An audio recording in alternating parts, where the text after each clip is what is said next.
L'horloge de l'Apocalypse, c'est une horloge où minuit représente la fin du monde. Et devinez quoi? En ce moment, il est minuit moins 2. On trouve des références à cette horloge dans des chansons, dans Watchmen, dans le jeu de cartes Magic l'Assemblée, dans le jeu vidéo Assassin's Creed Origins, dans le film V pour Vendetta, ainsi que dans quelques livres dont je vous mets les références dans la description.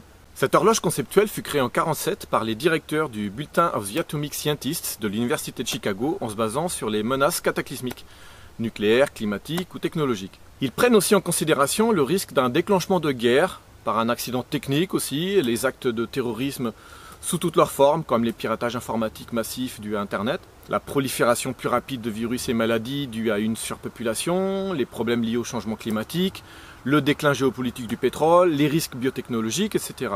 Mais ils prennent aussi en compte l'émergence de nouvelles technologies de développement durable, les bonnes interconnexions politiques, les traités de paix, les actes humanistes, comme la chute du mur de Berlin, où ils ont mis l'horloge à jour en reculant de 4 minutes.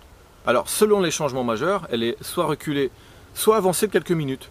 Sur cette courbe illustrant les différentes fois où l'heure a été corrigée, les points rouges représentent les crises qui avancent la montre et les bleus représentent les périodes cool. On voit que dernièrement ça s'accélère un peu, alimentant les thèses des collapsologues basés sur les menaces imminentes, sociales, nucléaires ou climatiques. Et à cause de l'incapacité des dirigeants mondiaux à régler ces problèmes, nous n'avons jamais été aussi près de minuit. Si nous sommes dans un jeu, c'est peut-être une update. Love sur vous et restez lucides.